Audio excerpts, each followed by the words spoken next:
ಇವತ್ತಿನ ರೆಸಿಪಿ ಒಂದು kid special. ತುಂಬ ಈಸಿಯಾಗಿ, ಸಿಂಪಲ್ಲಾಗಿ, ಟೇಸ್ಟಿಯಾಗಿ, ಹೆಲ್ದಿಯಾಗಿರುವಂತಹ ರೆಸಿಪಿನ ನಾನಿವತ್ತು ತೋರಿಸ್ಕೊಡ್ತಾ ಇದ್ದೀನಿ. ಹಾಯ್, ಹಲೋ, ನಮಸ್ಕಾರ. Welcome to my channel.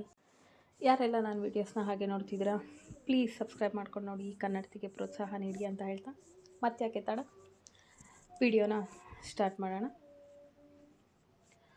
ನಾನಿಲ್ಲಿ ಒಂದು ಪಾತ್ರೆಗೆ 1 ಗ್ಲಾಸಷ್ಟು ನೀರನ್ನು ಹಾಕ್ಕೊಳ್ತಾ ಇದ್ದೀನಿ.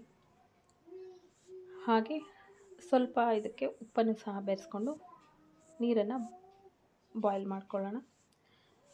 ನೀರು ಬಾಯ್ಲ್ ಆದ ನಂತರ ಇದಕ್ಕೆ ನಾವು ಯಾವ ಅಳತೆನಲ್ಲಿ ನೀರು ಹಾಕಿರ್ತೀವೋ ಅದೇ ಅಳತೆನಲ್ಲಿ 1 ಕಪ್ಪಿನಷ್ಟು ಚಿರೋಟಿ ರವೆ ಹಾಕ್ಕೊಳ್ಳೋಣ. ಚಿರೋಟಿ ರವೆ ಅಥವಾ ಸಣ್ಣಕ್ಕಿರುತ್ತೆ ರವೆ, ಆ ರವೆನ ಹಾಕ್ಕೊಂಡು ಇದಕ್ಕೆ 2 ಸ್ಪೂನಷ್ಟು ಡೆಸಿಕೇಟೆಡ್ ಕೊಕೊನಟ್ ಹಾಕ್ಕೊಳ್ಳೋಣ.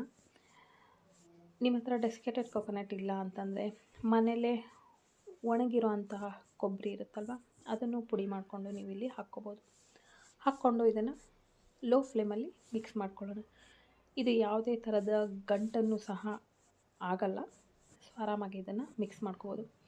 ಇದನ್ನು ಚೆನ್ನಾಗಿ ಮಿಕ್ಸ್ ಮಾಡ್ಕೊಂಡ ನಂತರ ಗ್ಯಾಸ್ ಸ್ಟವ್ನ ಆಫ್ ಮಾಡಿ ಇದು ತಣ್ಣಗಾಗಿಬಿಡೋಣ. ತುಂಬ ತಣ್ಣಗಾಗೋ ಅವಶ್ಯಕತೆ ಇಲ್ಲ, ಸೊ ನಿಮಗೆ ಮುಟ್ಟೋಕ್ಕೆ ಅನುಕೂಲ ಆಗೋಷ್ಟು ತಣ್ಣಗಾದರೂ ಸಾಕು.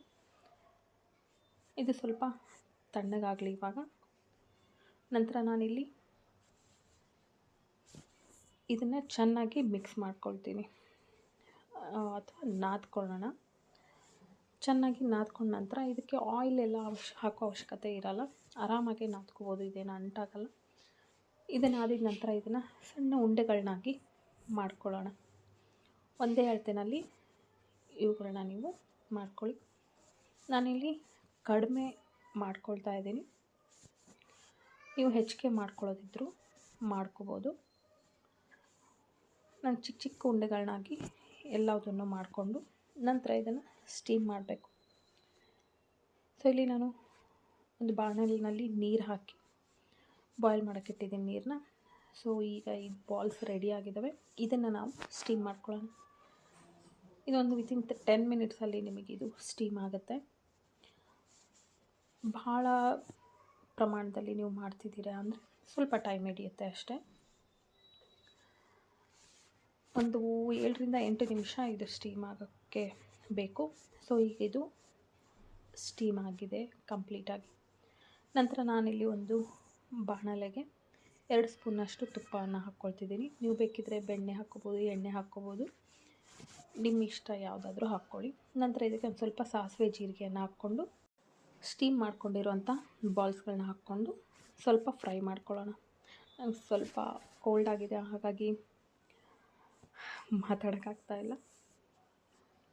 ನಂತರ ಇದಕ್ಕೆ ಆರಿಗ್ಯಾನೋ ಹಾಗೆ ಟೊಮೆಟೊ ಕೆಚಪ್ ಅಥವಾ ಸಾಸನ್ನು ಹಾಕ್ಕೊಂಡು ಮತ್ತೊಂದು ಸರಿ ಕೈ ಆಡಿಸ್ಕೊಳ್ಳೋಣ.